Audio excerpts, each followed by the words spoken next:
voice is audible. So, good evening, sir, and thanks to NISSC, UNDP, and all the delegates.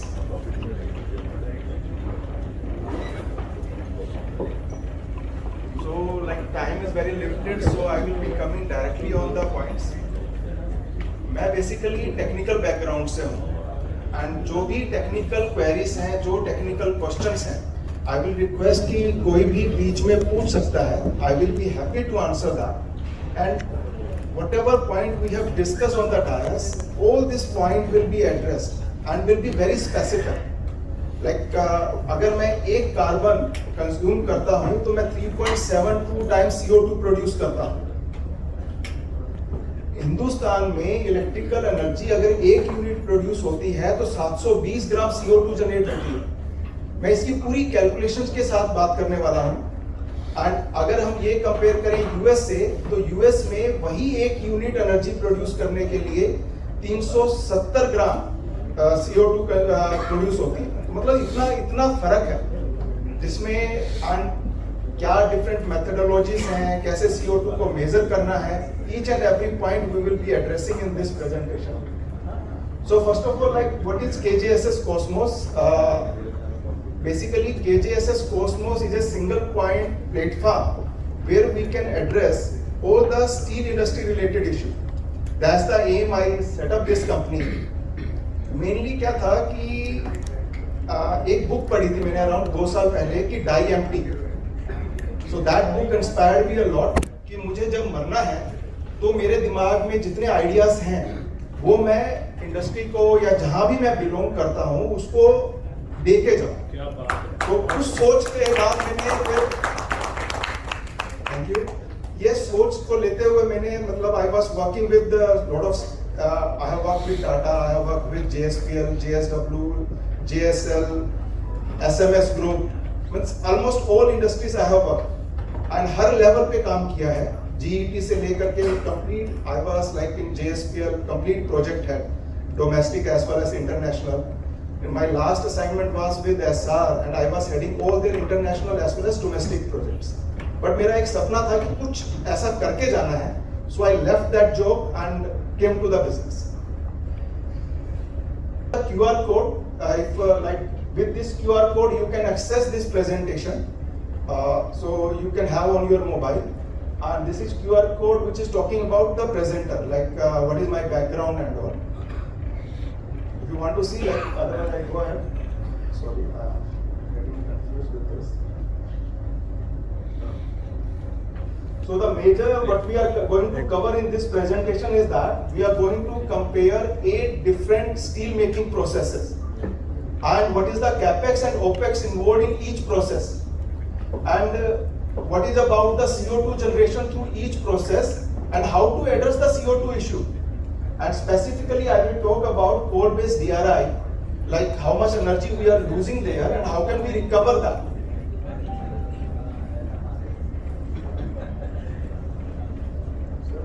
This is our team, and all the team members are steel background people, and I think everybody is having 15 years, 13 plus years, 40 years of experience working with the steel sector. And another thing, like I have set up my own IT company also in Mumbai. More than 45 people working there. Have developed many IT portals. So whatever you can imagine, I can develop 5 times better than that. And by sending the team across the table, they will sit and will develop the web portals. So that kind of things, expertise we have. This is our sister concerns. We have a company in Dubai, Green Energy, Clean Energy is our company in Gurgaon. Basically, I developed a technology where like solid waste management system. We got the patent also, and this technology is completely working with the renewables, solar system, and all compression and crushing is happening on the spot, and segregation is perfect. These are the different areas where KJSS is working. Because I have a limited time, so I will be moving directly to the agenda. However, this presentation is available and all the data is available on net. You can check on kjsscosmos.com and find all these presentations there. Now we are going to talk about CO2 calculation of a different steel making process. क्योंकि क्या है कि जब तक मैं किसी चीज को कैलकुलेट नहीं करूंगा, मेजर नहीं करूंगा कि मैं किस जगह पे कहां पे कितनी CO2 जनरेट कर रहा हूं, तो कंट्रोल करना थोड़ा मुश्किल हो जाता है. So we have compared like coal-based DRI to make 1 ton of steel through coal-based DRI is giving us 2 ton CO2 in the environment. Only because of the coal. I'm here talking about scope 1.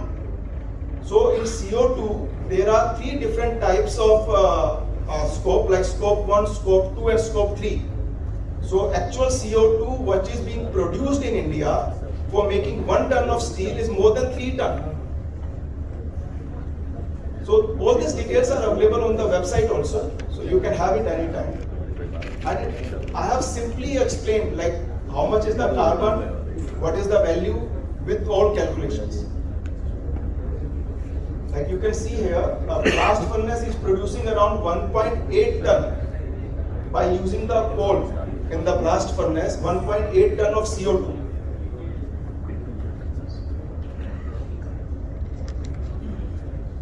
If we are using the syngas like is in JSPL, they are producing 1.45 ton of CO2 for making 1 ton of steel. If we go through natural gas based system, then it is 0.9 ton for making 1 ton of steel. So now we have a better idea. You can see this calculation. With these formulas, you can calculate anywhere how much the CO2 I am generating. And it's very much clear that most polluted is coal-based DRI, then blast furnace, then syngas based, then natural gas based. This here we are talking about scope 2. Scope 2 which I mentioned right now, that for consuming 1 ton, 1 kilowatt hour, the CO2 produced in India is 720 gram. Earlier it was 800 gram. Now it has got reduced because of lots of initiative being taken by the government in the renewable sector. So that's the improvement there.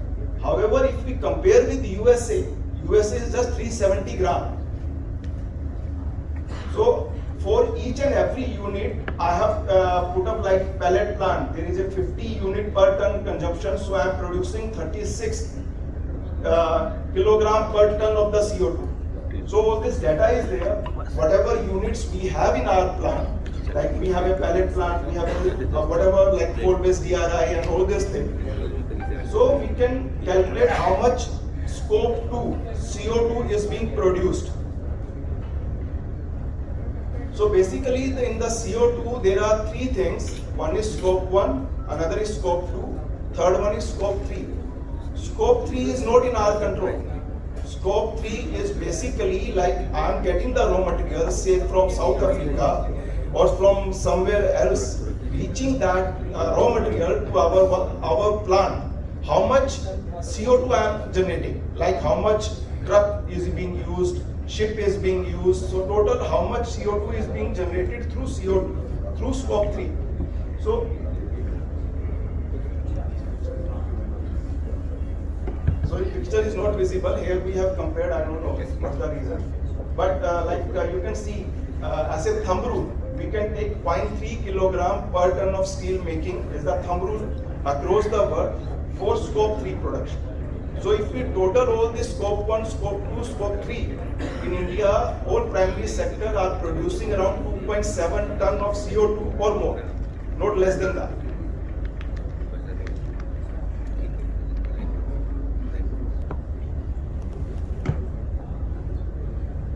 So this was the total different areas where the scope 3 emissions are there.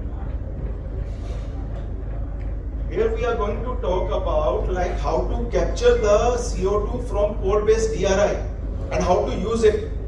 What is the capturing cost, operational cost as well as the capital cost, and where it is being done across the world, where we are capturing the CO2 and utilizing within the steel plant itself.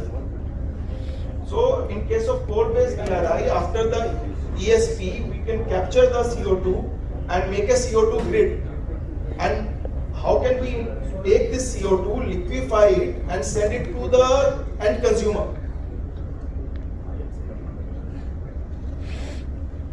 This is the schematic of that, like how the process by which we can capture the CO2.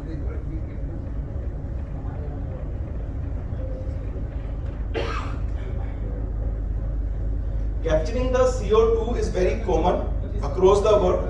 In India, it is being used by GSPL and Tata. However, there are two different processes to capture the CO2.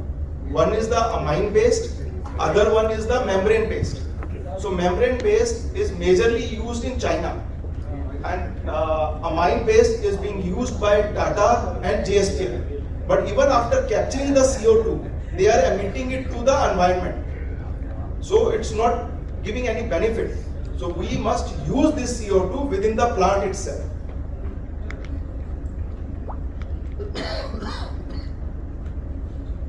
Where it is being used in the steel plant, these references I have seen personally in Shogun. They are like having 300 ton BOF and they are capturing the CO2 and utilizing within the steel plant. And what are the benefit of this? Like it is giving 15% reduction in the dust generation. It is improving dephosphorization from 7.5% to 15%. Another, like it is giving the energy benefit also.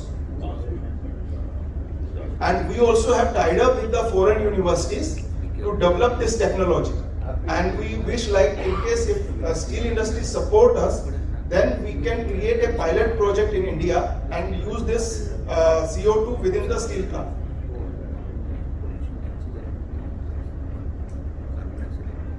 This is the picture like where you can see how it is being used, like for the top plants as well as in the bottom.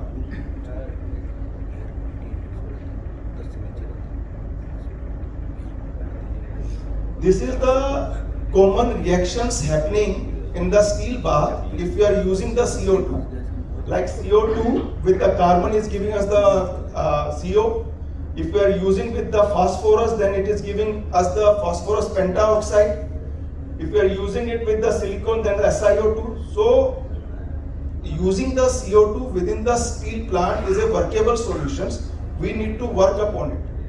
And in China, they are using it, but it's giving certain problem also. That's why it's not commercially available.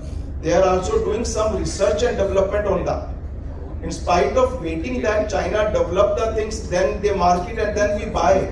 Better is that we should invest our time and money on that and should have our own technology in spite of depending upon China. This is the CO2 capturing. Approximate production cost is around $14.5 per ton. If we are going to install CO2 capturing system, this will be the cost. Capital cost will be $9 million to process around 29,000 nm cube of gas. Either it's coming from the coal-based DRI or coming from the blast furnace. This will produce the CO2 gas that will be around 3,680 nm cube per hour with a purity of 99.5%. If we liquefy this gas and send to the industry, so industry at one end is buying the CO2, here we are emitting it to the environment. Basically, should be our future plan, like all the industries, those are generating the CO2. We should have a common grid where the CO2 comes up, and that CO2 either we should liquefy and send to the consumer, because this CO2 is majorly used for oil extraction also. In many countries like in Saudi, they are selling it to the oil extraction companies and they are extracting the oil by using the CO2. This can be used for polymer making, any chemical and fuel making. This what screen we already discussed.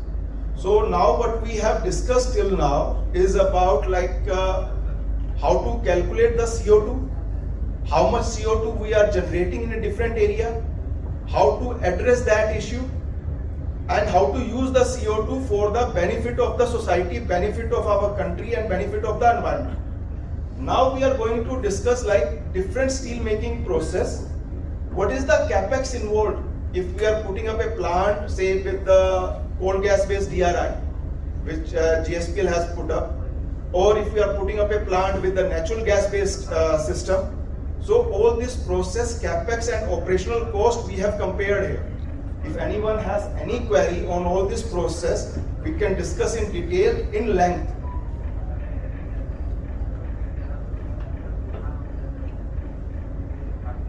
This here we have compared like mainly for prime grade MS product for hot rolled coil. If you are producing through different route, how much it will cost? Like here we have compared like coal gas, CGP, DRI, submerged arc furnace, BOF, and different process. This process is having minimum CO2 generation, but you can see for making 4 million ton, we need to spend $2.5 billion, and the operational cost will be $513.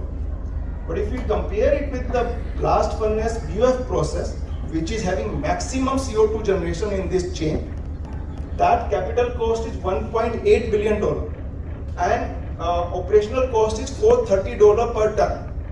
So there is a huge difference if I am compromising with the process and generating less CO2, and on the other hand, if I am generating more CO2, my capex and opex is lesser. So this gives us an idea like there is no solution till date that we can go for coal gasification or hydrogen or any of this kind of process until and unless they are economically viable. But the processes, those are producing more CO2. We should capture those CO2 so that this process is environmentally friendly, capital wise, capex wise is more comparative, and operational wise is also more comparative.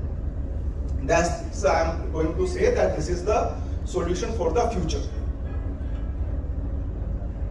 Here we have compared like in case if you are going with the coal based DRI and wish to produce like hot rolled coil of a narrow width and the others on the alloy grades in that, what will be the capital cost for 1 million ton and what will be the operational expenses. So by looking at this, it is very clear there are the two processes which are economically viable and capital wise also workable. These are like we go with the DRI, and you can see here like the minimum cost is coming $490. If I need to make quality steel, then I put up a coal gasification plant, DRI, electric arc furnace, and produce hot rolled coil for 1 million ton in the prime market. And the other side, like for making 4 million ton, I should go for a blast furnace kind of a operation in spite of going for the electric arc furnace operations. We discussed about scrap also. So like I will just show you. If we use the scrap and electric arc furnace for making the steel, we can produce the steel, quality steel. But you can see in case of blast furnace route, the operational cost is $430, but in this case it's $560 because scrap is imported in the country. So looking at all the perspective, the only process viable for prime sector is the blast furnace and BOF.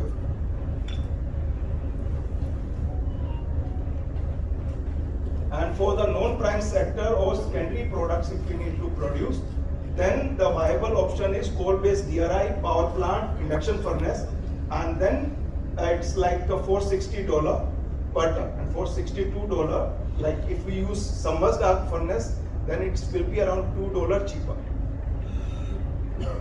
But submerged arc furnace will be more beneficial if we are setting up a plant of 1 million ton with the coal-based DRI. So we talked about all these processes and their CO2, their capex and the opex. So when I was studying about coal-based DRI, I found few things like where we can save the energy. Number one is that like in the coal-based DRI, there are say number of shell fans are connected, around 6, 7 or 10 or 11 depending upon the capacity of kiln. If we divide the coal-based DRI in a specific zones and each zone we control their temperature independently. Means by having a independent control of that zone. So each and every fan we need to drive with a separate VFD. In some of the plant it is being used like that, but where it is not being used, what they are doing, they are trying to drive all the fans with one VFD. So then it is creating lot of problems. Somewhere it is getting more heated up, somewhere it is getting less heated up. And our fuel consumption is also higher. Second point which came to my mind, like when I was looking at the coal-based DRI process, the sponge iron is coming to cooler at say around 1000 degrees centigrade. And when it is cooled, like by spraying the water over the drum. So there are the processes, and I requested Steel Ministry also, like if we can join hand together, I think within 3 months we can complete its research and development, and another 3 to 4 months for developing that product. We can replace the cooler with that system, and we can extract the heat of say around 16 ton per hour to 20 ton per hour in case of 500 DPD kiln. And the overall capex, except the land cost and all that, will be around 30 crore rupees, 35 crore rupees. That's the assumption right now. So if we get a support from ministry, and if we get a support from the entrepreneur like you, then we can develop this and we can produce this kind of taking advantage of this cooler system.